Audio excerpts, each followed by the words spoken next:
مرحبا بكم في قناتكم ماث سكيلز. معكم أنجلو.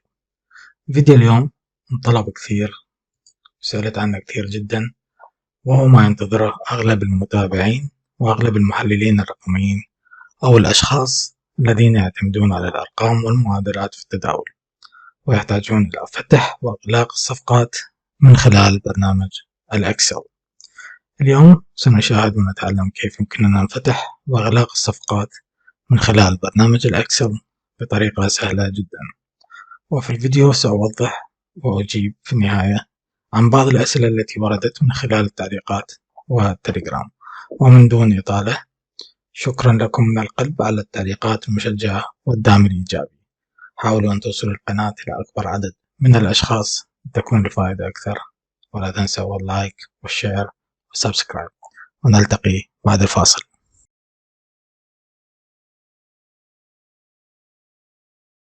مرحبا بكم مجددا.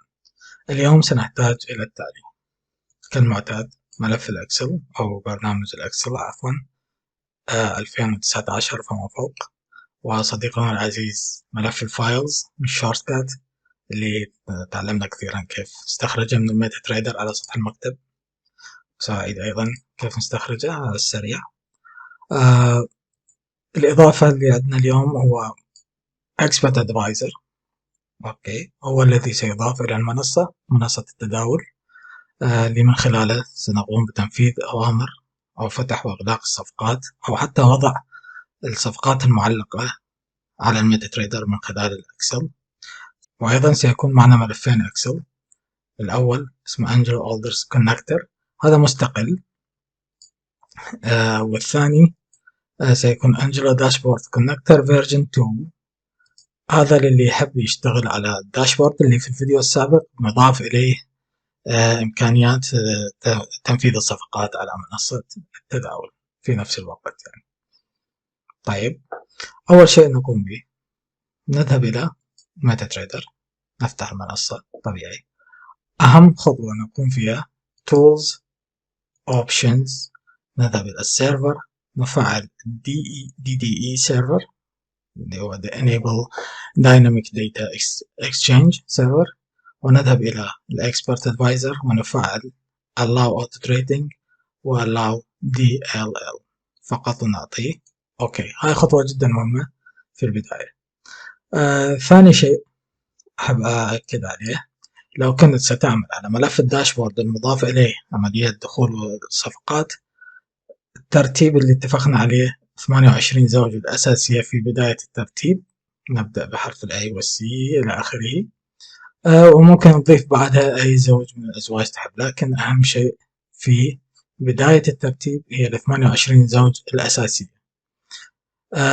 لو كنت ستستعمل على ملف الأكسل المستقل فقط، دخول وخروج صفقات وتنفيذ صفقات فقط من دون الداشبورد، ممكن تضع أي أزواج تحب، أي ترتيب، لن يهم الموضوع أبدا. لكن النقطة المهمة أنه الصفقات التي تنفذ على الأزواج اللي موجودة في الماركت ووتش. هذه نقطة جدا مهمة قبل أن نبدأ بالإضافة. أول شيء لدينا ملف اللي أسحبه، ناخذ كوبي من سطح المكتب للأشخاص اللي ما يعرف أين يضعه. Files Open Data Folder، ظهرت الشاشة الثانية. MQL4، نذهب إلى Experts في هذا المكان.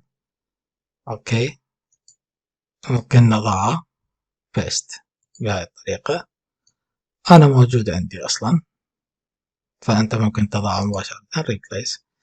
انتهى.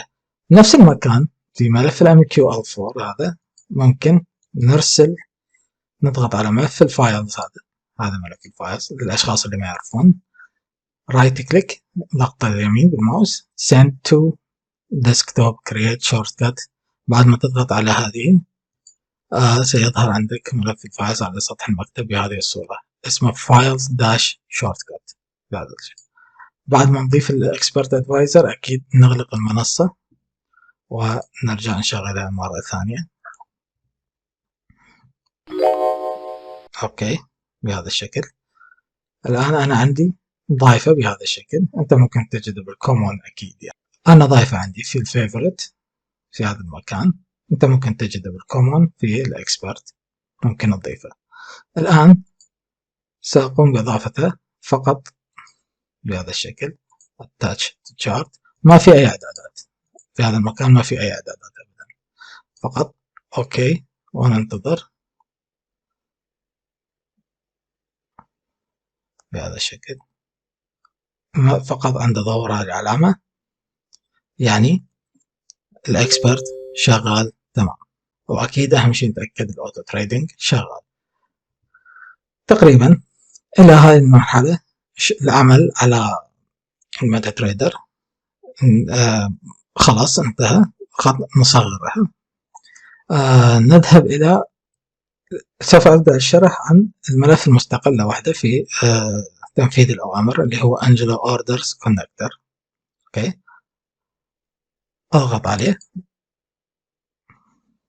تمام.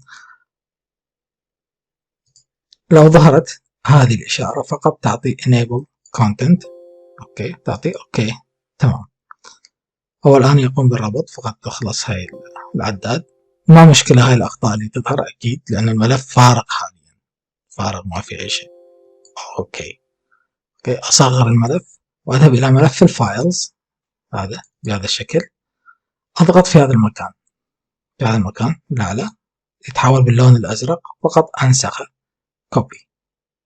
أوكي تمام، وأصغره وأرجع إلى ملف الإكسل بهذا الشكل. أضغط على رقم 1 وأضع اللي نسخته بيست في هذا المكان وأعطيه أوكي. أضغط على رقم 2 بهذا الشكل، ثم 3، انتظر عليها قليلا يصحح ورفرش. كما نلاحظ في هالمكان الآن ما في أي صفقات. ليش؟ لأنه ميتا تريدر أصلا ما فيها أي صفقات. الآن نجرب. الأزواج اللي ظاهرة في هذا المكان هي نفسها الأزواج اللي في هذا المكان بحسب التسلسل. أوكي، وهذا سعر البدء أو السعر الحالي. أنت كل ما تضيف زوج سيظهر في هذا المكان. لو أضفت أزواج وأنت تعمل عن ملف فقط تضغط ريفرش ورقم 2 ستظهر مباشرة في الأسفل. الآن مثال مباشر فقط لإضافة أي زوج. لنفرض أنه أنا أحتاج سيمبلز، نفرض أنه أضيف اليو اس 30 كاش، ضغطتين وكلوز. نلاحظ أنه ظهر في هذا المكان. أرجع لملف الإكسل وأيضا ظهر أوتوماتيكيا. لو لم يظهر فقط ريفرش ورقم 2 ويظهر سعره تمام. الآن في هذا المكان يعطيك معلومات عامة عن الصفقات اللي عندك اللي داخلين، والمجموع الكلي للأرباح، وأيضا مجموع الأوامر اللي موجودة على المنصة سواء كانت معلقة أو منفذة، يعني ماركت أو بيندينج مع بعض. مجموع اللوتس، عفوا اللوتس، كم لوت، مجموع اللوتات اللي داخل. في هذا المكان يعطيك الأوردر وذ بروفيت، كم صفقة داخله مع أرباح وكم أرباحها، وكم صفقة موجودة مع خسائر مع خسائرها. نجرب في المكان هذا، هو اسمه Open Order، من خلاله نرسل الصفقة إلى منصة التداول. نأخذ مثال بسيط. سأدخل على مثلا استرالي كندي Open Type Buy. طبعا هذا ليس توصية، مثال فقط للتجربة. هذه الأزواج الموجودة في هذا المكان تمام، وهي مشابهة لما موجود في هذا المكان بالضبط. المربع الثاني هو العملية Operation Buy, Operation Sell, Operation Buy Limit, Sell Limit، و Buy Stop و Sell Stop في هذا المكان. لنفرض أنه Buy، نفرض أن نختار هنا Buy. في المربع اللي بعده نحدد اللوت، تكتب يدويا 0.01 هذا اللوت ونعطي انتر. في هذا المكان تضع سعر، لكن الملاحظة تقول انه no need for sell and buy orders، يعني ما في داعي تضع سعر في حالة أنت دخلت بيع أو شراء، لأنه سينفذ ماركت ليس ينفذ مباشرة.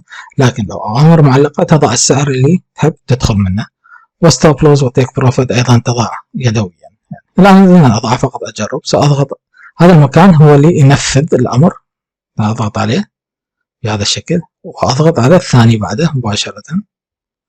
نشوف ظهرت عندنا الصفقة دخلت في هذا المكان. لو نذهب للمنصة في هذا المكان نجد أن الصفقة فعلا مفعلة تمام بهذا، وهي عملية على استرالي كندي باي بهذا الشكل. ممكن أنت تحرك الستوب لوز مثلا يدويا، والتيك بروفيت أيضا يدويا. لو حدثت أنت موضوع يدويا أوكي، جيت هذا المكان تعمل ريفرش فقط، ظهرت الستوب لوز والتيك بروفيت. تمام، هذه كانت عملية دخول صفقة. اوكي، نجرب مرة ثانية، نجرب على البيتكوين مثلا باي لوت 0.01 يدويا، ما يحتاج سعر لأنه عملية باي على المكان شراء، وهذا ممكن تكتبها يدويا أيضا، لكن اختصارا للوقت ما راح أضع ستوب لوز والتيك بروفيت، وأضغط بهذا الشكل وأعمل ريفرش، تظهر أيضا البيتكوين دخلت بهذا. تأكد منها المنصة أيضا البيتكوين بهذا المكان موجودة. تمام. طيب الآن مثل ما نشاهد تحدثت هذه المنطقة، يعطينا أنه you have two orders including pending، والprofit هو minus 0.11، وtotal including عدد اللوتس هو فعلا نحسبها اللوتس على المكان عشان نكبره يظهر 0.01، والصفقات الربحانة هي واحدة فيها 4.24، والخسرانة أيضا واحدة فيها ماينس 0.35. أوكي، الآن سأجرب مرة أخيرة فقط أدخل بأمر معلق، لنفرض أنه ندخل على الدولار ين على سبيل المثال، وليكون أمر سلمت فقط على سبيل المثال. اللوت هو 0.01، البرايس نحدد برايس للدخول مثلا هذا الدولار ين، عفوا هذا خطأ، الدولار ين هذا تشارت.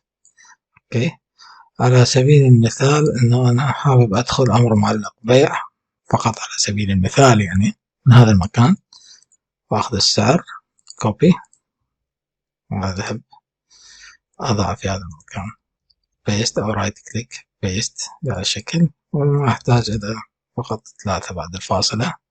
ستوب لوز لنفرض انه نحتاج ستوب لوز يكون فقط على سبيل المثال في هذا المكان، كوبي واذهب ممكن اضع بيست او رايت كليك بيست فقط انتر، والتيك بروفيت لنفرض ان التيك بروفيت في هذا المكان كوبي. طبعا انا اخذ كوبي فقط للسرعة على وقت الفيديو، واعطي بيست 3. اوكي، الان بعد ان وضعت هاي اضغط على هذه العلامة مثل ما اتفقنا، واضغط على ريفرش. شوف ظهرت بهذا الشكل الدولار سلمت pending order. شوف، وظهر عندنا you have 3 orders including pending، يعني من ضمن ال pending orders اللي موجودين. تمام، وباقي تفاصيل مثل ما هي أكيد. الآن هذا كان بالنسبة لهذه المنطقة اللي هي عملية دخول الصفقات. أنا لو حبيت أغلق صفقة من الصفقات، عملية الإغلاق في هذا المكان راح تتم، هذا المكان اللي هي close order select order by hash. هذا الهاش اللي هو موجود في هذا المكان 1 2 3. يعني أنا مثلا لو حبيت أغلق الأمر المعلق هذا بالدولارين، أغلقه من خلال الهاش، يعني فقط رقم الهاش 3 على سبيل المثال. أضغط في هذا المكان واكتب 3، أعطيه انتر. قبل التنفيذ أعطاني اسم الزوج والتكت اللي هو هذا التكت الخاص بالتنفيذ، بأمر التنفيذ. هذا يعتمد الميتا تريدر في تنفيذ الأوامر، والنوع العملية اللي راح تغلق، واللوت اللي راح يغلق، والبروفيت. بعد أن تأكدت منها بهذا الشكل تضغط على هذا الإكس، تعطيه ريفرش. اوكي ريفرش، يحتاج أكثر من ريفرش، يعني ماكسيموم 5 ثواني. اوكي وينفذ. نلاحظ انه اختفى الأمر المعلق بهذا الشكل. اوكي هذا كان شرح للجزء الثالث اللي هو نقطة مهمة في وقت الأخبار. في وقت الأخبار جدا مهمة. في وقت الأخبار يكون في انزلاقات سعرية قوية، ممكن أنت تنفذ السعر، تنفذ الصفقة في سعر وتتنفذ في مكان بعيد عنك. يعني نذهب المنصة، يعني في حال أكو سليبج عالي، انزلاقات سعرية عالية في هذا المكان، حددت الانزلاق، أقصى انزلاق هو 10 نقاط. يعني أنت يفضل أنه ما تدخل صفقات من خلال الإكسل وقت الأخبار، لأنه إذا في انزلاق أكثر من 10 نقاط أعلى أو أسفل السعر للتنفيذ اللي أنت طلبته، لن ينفذ السعر. وحتى تعرف أن السعر لن ينفذ، تأتي في هذا المكان تلاحظ أنه يخبرك في هذا الجورنال، يخبرك أنه مثلا السعر هذا ما قدر يتنفذ، أو السعر هذا صار في انزلاق عالي، أو هكذا أمور يعني في هذا المكان.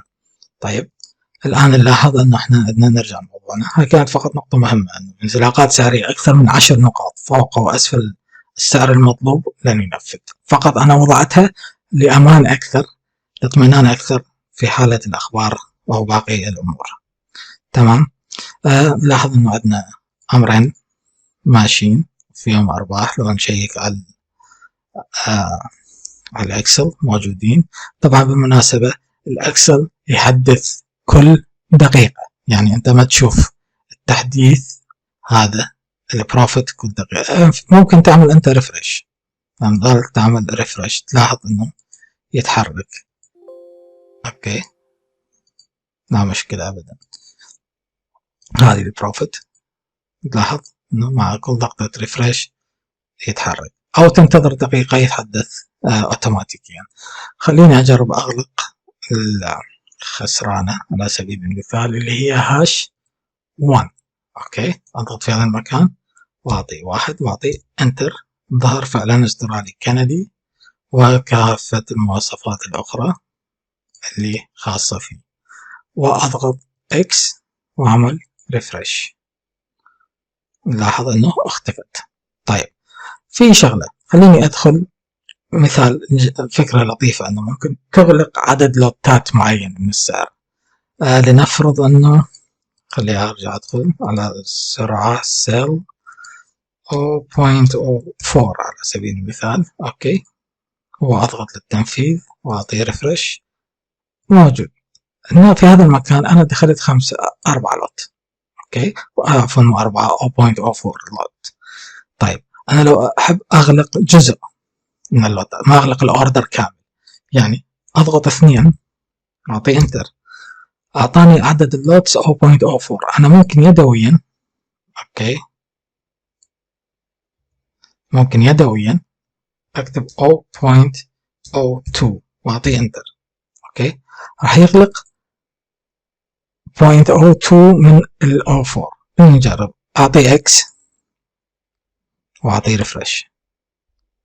نلاحظ أنه تحولت ال 02 إلى ال 04 عفوا إلى 0.02، يعني أغلق نصف اللوتس اللي كانت مفتوحة.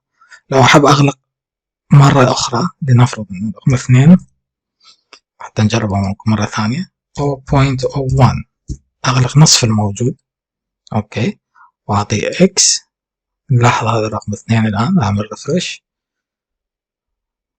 تحول إلى 1، أغلق جزء من اللوتس المفتوحة. أيضا هذا الملف في هذه الإمكانية أنه يغلق جزء من اللوتس المفتوحين. أهم شيء إن نضغط واحد ونضع، وشرحنا كافة التفاصيل، لكن رجائي إنه تحاولون تجربوا على الديمو حتى تتعود عليه أكثر، وبعدين تدخل لو حبيت تجربي على الحقيقي. هذا كان بالنسبة للملف المستقل بحد ذاته اللي هو دخول وخروج صفقات من الأكسل. تمام. الآن سأغلق وأعمل سيف وأنتقل إلى المنصة.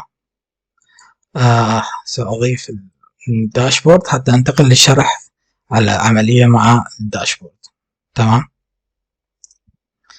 فقط ننتظر عليه، موضوع الداشبورد يحتاج شوية وقت. مثل ما نلاحظ تحمل مؤشر الداشبورد، لكن أفضل أنه أضعه في شارت لوحده فقط مستقل بهذا الشكل، أفضل حتى لا يبطأ، لأنه في اكسبيرت وفي مؤشر. اوكي، وضع واشتغل. اتفقنا انه بس تظهر هاي الامور انه شغال. تمام. ننتقل الى الملف الاكسل الاخر. طبعا مناسبة جميع الملفات تكون على قناة التليجرام. هذا الانجلو داشبورد كونكتر فيرجن 2 V2 لو حاب انت تشتغل عليه. تمام. نضغط عليه، شغله مثل العادة طبيعي، واعطيه enable editing و enable content واوكي. هذه اشارة انا ما احتاجها، فقط هذه زائدة. والايرور هذا طبيعي في بداية التشغيل اكيد. طيب نرجع. اتفقنا ملف الفايلز اخذ منه هذا المكان كوبي. اوكي، وارجع الملف الاكسل، اضغط رقم 1، اضع لصق بيست في هذا المكان واعطيه اوكي. ظهرت بهذا الشكل. تمام. واضغط 2 و3 اوكي وريفرش. ظهرت. طبعا ملف الداشبورد فتحه حتى نتأكد أكثر أنه شغال بهذا الشكل مثل ما تعلمنا. ننتقل إلى الديسكتوب، الفايلز، نحتاج الداشبورد، نعمل امبورت فقط للسرعة حتى نتأكد أنه شغالين مع بعض. طبعا هذا اللي عمله الآن شرحته بالفيديو السابق، فقط أعمل على السريع اختصارا للوقت. أوكي،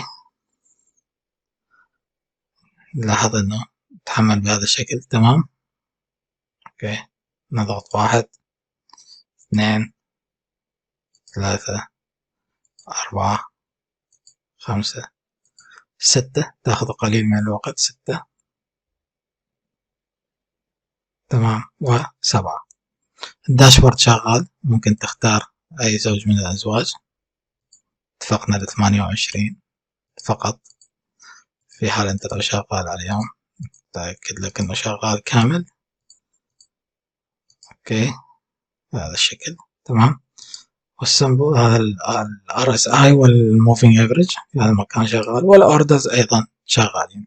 لو نجرب ندخل صفقة على سبيل المثال سيل 0.06 مثال، وبتنفيذ واعمل ريفرش، تظهر الصفقة في هذا المكان. تمام. نجرب الاغلاق. طبعا هنا المعلومات كاملة، فبتعطي ريفرش، اعطي ريفرش. لنغلق الهاش تري وأغلق منها نصفها مثلا 0.03 X وريفرش. ننتظر عليه قليلا فقط ينفذ. تمام. 0.03 أغلق نصف العقود. تمام. هذا كان شرح بالنسبة اللي يحب يشتغل على الداشبورد مع تنفيذ الأوامر. تمام. في هذا المكان، لكن اللي يحب يشتغل على الداشبورد مثل ما اتفقنا أول 28 زوج لازم يكونون هم الأزواج الأساسية والرئيسية، وضيف بعدها ما تشاء. يعني أول 28 من هذا المكان لأعلى 28 زوجة هم الأساسيين، وبالترتيب اللي أنا وضعت الترتيب الخاص بهم على قناة التليجرام اللي يحب يتابعه. والباقي ممكن تضع أي زوج من الأزواج بعدها، كل شيء طبيعي وتمام. أوكي، والآن مثلا أنا أرجع للأوردرز كونكشن في هذا المكان يكون موجود. وأيضا حاب نجرب ديمو رجاء أول شيء لأن نتعود عليه. أوكي، فقط نتعود عليه لأني أغلق آخر شيء جميع الأوردرات. تأكد 3x ريفرش،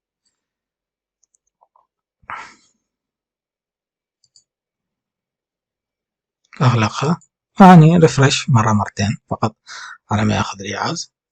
هاش 2 أيضا ممكن أغلقه، أعطي ريفرش و1 بهذا الشكل وأغلقه، أعطي ريفرش، اختفى. الآن أغلقنا جميع الأوامر الموجودة.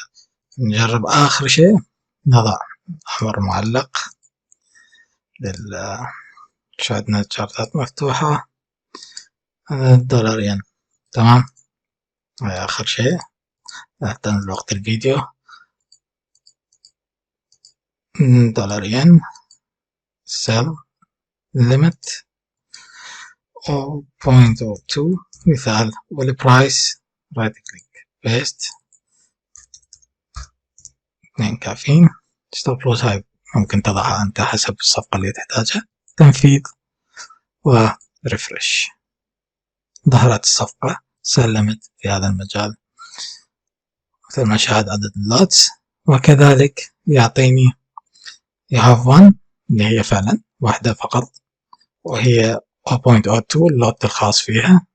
طبعا نسب اللوت لو كان ضيق ممكن توسع قليلا، لا مشكلة أبدا. وما في لا بروفيت ولا لوسز لأن الأمر معلق. لو أحب أغلقه 1 و X وريفرش يغلق أيضا. بهذا لاحظ أن المنصة فارغة من أي أوامر. هذا كان اللي بالنسبة للملف الخاص بالداشبورد. أيضا نفس الشيء، ما في أي فرق، فقط هو ملف الداشبورد نفسه القديم مضاف إلى شيت جديد في هذه التفاصيل. أوكي، العملية المهمة أنه فقط في حال انتهيت وحبيت تغلق الإكسل أولا. أوكي، تعمل له سيف ومن ثم تغلق المنصة.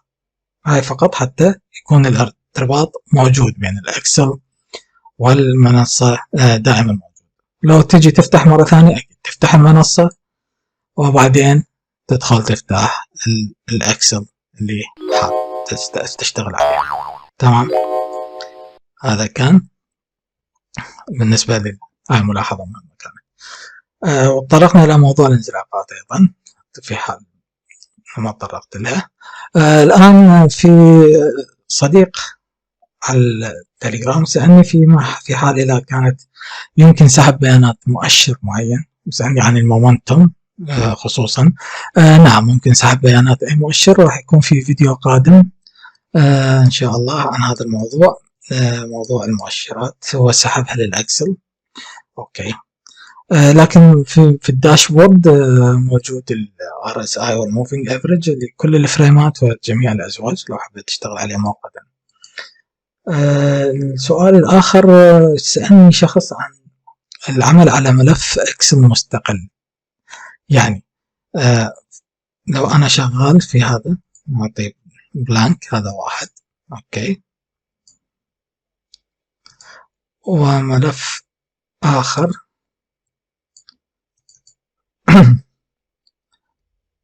تمام أيضا بلانك. طيب، لنفرض جدلا أنه هذا هو ملف الداشبورد وهذا الملف اللي حاب الشخص يشتغل عليه. الفكرة وين؟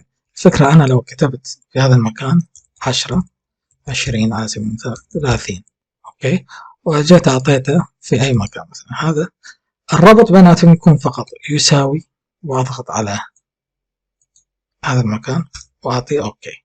تمام، ولو هذا سحبت أيضا عفوا أعطي يساوي وأذهب هذا المكان أعطي أوكي. الفكرة وين؟ اللي أخلصهم يساوي هذا المكان أعطي أوكي. الفكرة وين؟ أول شيء أعمل سيف هذا، خليني أسيب على الديسكتوب. أوكي، وأنت أيضا أول شيء نحتاج نسيفهم الاثنين مع بعض. اوكي في اي مكان حسب انت المكان اللي تحتاج. انا الان عملت ربط بين هذول الثلاث خانات هذول مع هذه. انا لو اجيت غيرت قيمة واحدة من الخانات لنفرض انه 30، لاحظ انه تغيرت تماما بهذا الشكل. 10 تتغير مباشرة مثل ما نشوف. 40 تغير بهذا الشكل. تمام. هذه فقط عملية ممكن لو كان هذا ملف الداشبورد أو أي ملف آخر تشتغل عليه أنت مربوط بالمنصة ممكن تشتغل عليه في هذا المكان، لكن فقط في ملاحظة صغيرة لو لم يتحدث مباشرة بهذا الشكل أوكي راح تضطر إلى أن تعمل سيف أولا حتى تظهر النتائج في هذا المكان. هاي فقط كانت هذه الملاحظة حتى تظهر النتائج. أتمنى يكون الفيديو قد أعجبكم، ولا تنسون دعمنا بمشاركة الفيديو قدر المستطاع. أتمنى أنه ما يكون طولت عليكم بالشرح، وإلى اللقاء في فيديو قادم. دمتم بخير. أنجلو.